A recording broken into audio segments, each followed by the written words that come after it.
नमस्कार मित्रांनो, नवीन एका व्हिडिओ तुमचं सहर्ष स्वागत आहे। आज आपण पाहणार आहोत सर्वांचा लाडका विक्रमादित्य बकासूर 17 तारखेला एमआय केसरी मैदानात पळणार की 23 तारखेच्या ओपन मैदानात पळणार, तसेच बिंजोडचा मथुर देखील घाटावर येणार का याची सविस्तर डिटेल या व्हिडिओच्या माध्यमातून आज आपण जाणून घेण्याचा प्रयत्न करणार आहोत। मित्रांनो, दुसरा एक पॉइंट तो म्हणजे आपल्या विक्रमादित्य बकासूरची तब्येत कशी आहे ते देखील आज आपण जाणून घेण्याचा प्रयत्न करणार आहोत। चला तर व्हिडिओला सुरुवात करूया। तर मित्रांनो, जे काही आपलं भव्य प्रदर्शन कोकणामध्ये भरलं होतं त्या कोकणाच्या प्रदर्शनामध्ये आपला विक्रमादित्य बकासूर सुद्धा तिथे गेलेला होता। त्याच्यानंतर घरी आल्यानंतर आपल्याला सूत्राच्या माहितीनुसार आपला सर्वांचा लाडका विक्रमादित्य बकासूर आजारी असल्याचं समजलं। मित्रांनो, सर्वांच्या ह्याच्यामध्ये लोकांना देखील थोडं वाईट वाटलं, विक्रमादित्य बकासूरला नेमकं काय झालं। तर मित्रांनो, आता माहिती घेतल्यानुसार आपला विक्रमादित्य बकासूर आता त्याची पाहायला गेली तर तब्येत ठीक आहे। तर मित्रांनो, तब्येत ठीक आहे।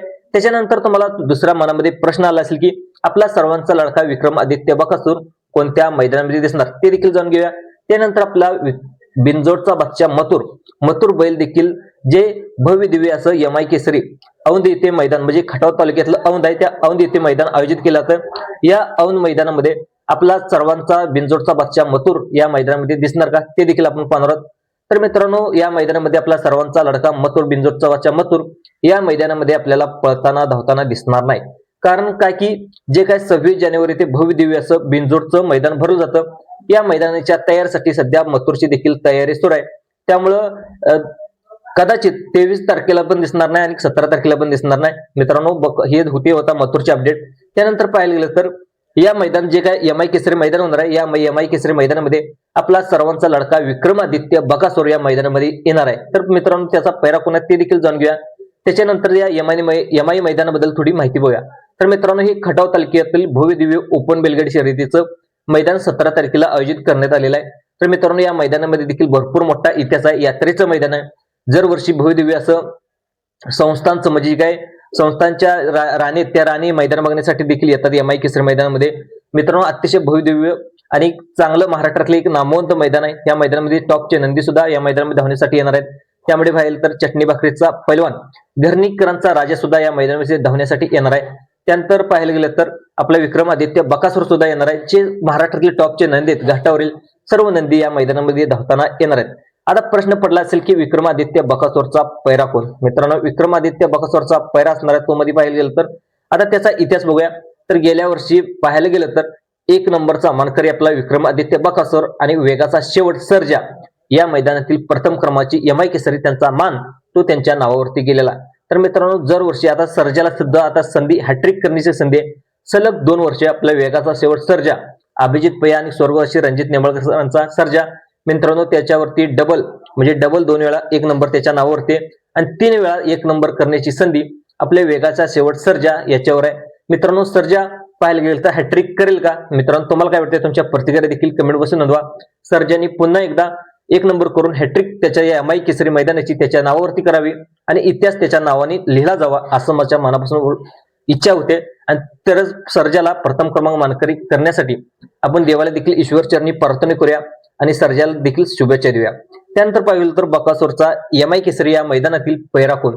मित्रांनो, सर्वांना एक प्रश्न पडला असेल तर मित्रांनो, बकासूरचा पैरा असणार आहे तो म्हणजे कारुंडेकरांचा चिक्या नसेल, कदाचित पैरामध्ये बदल झाला तर मित्रांनो चिक्या नसेल तर मित्रांनो हिंगोलीकरांचा सर्जा देखील असू शकतो।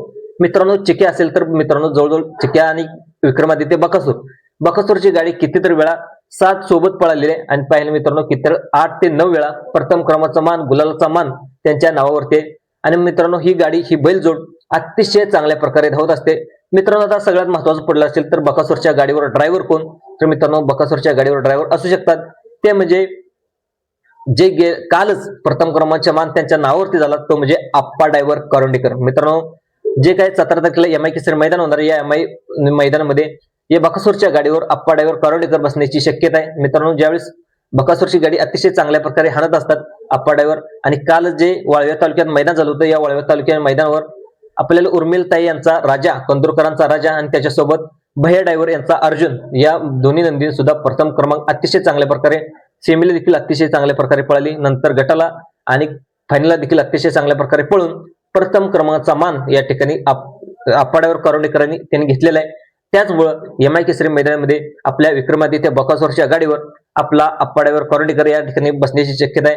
कारण काही चिक्याची देखील गाडी आणलेली आहे. त्यानंतर बकासूरची सुद्धा ह्याच्या अगोदर कित्येक वेळा ह्यांनी गाडी आणलेली आहे. त्यामुळे ही गाडी देखील चांगला अनुभव आणि ते मित्रांनो बकासूरला गुलाल मिळवून देण्यासाठी आपण प्रार्थना करूया. तर मित्रांनो तो असेल तर त्याच्यानंतर कदाचित चिक्क्याच्या पैरामध्ये बदल झाला तर मित्रांनो जो फॉर्च्युनरचा प्रथम क्रमांकाचा मानकरी तुम्ही म्हणता असाल लखन नाही तर मित्रांनो श्रीनाथ केसरी बरोबर लखन सोबत धावलेला तो म्हणजे हिंगोलीकरांचा सर्जा या मैदानामध्ये बकासूर सोबत धावू शकतो. मित्रांनो पब्लिकने सुद्धा सर्जा अतिशय चांगल्या प्रकारे धावत असतो आणि त्यामुळं बकासूर आणि आपल्याला हिंगोलीकरांचा सर्जा ही देखील जोडी दिसण्याची शक्यता आहे. कदाचित पैरामध्ये बदल झाला तर मित्रांनो श्रीनाथ केसरी मैदानाचा मान त्याच्या नावावरती आहे. त्यानंतर पुसेगावला देखील गाडी अतिशय चांगल्या प्रकारे सेमी काढला होता, पण गाडी थोडी येऊन फॉल झाल्यामुळे या गाडीला गुलाल अपात्र झालं. त्यामुळं देखील हिंगोलीकरांचा सर्जाचा पळ देखील तुम्ही पाहिला असाल. अतिशय चांगल्या प्रकारे आपला सर्जा धावत असतो हिंगोलीकरांचा.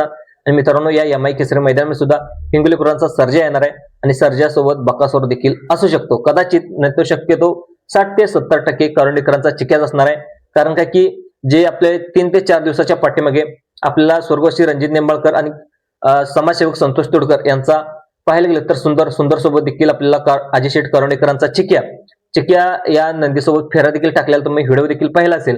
मित्रांनो चिक्या देखील आता व्यवस्थित तयार झालेला आहे आणि मित्रांनो बकासूरची देखील तब्येत आता व्यवस्थित आहे. त्यामुळं आपल्याला करंडेकरांचा चिक्या आणि बकासूर या मैदानी एम आय केसरी जे काही 17 तारखेचं मैदान आहे या मैदानामध्ये आपल्याला नक्कीच दिसू शकतात आणि गुलालासाठी देखील पात्र होऊ शकतात. त्याच्यानंतर पाहिलं तर वाटेगावकरांचा बादल असेल हा सुद्धा या मैदानामध्ये येणार आहे. त्यानंतर पाहिलं तर चटणी भाकरीचा पैलवान घरणीकरांचा राजा असेल, नंतर पिंटू शेट मोडक यांचं कॉकटेल असेल, नंतर पाहिलं तर 22-11 पिस्टन असेल. जे टॉपचे नंदी आहेत हे टॉपचे नंदी या एम आय केसरी मैदानासाठी येणार आहे.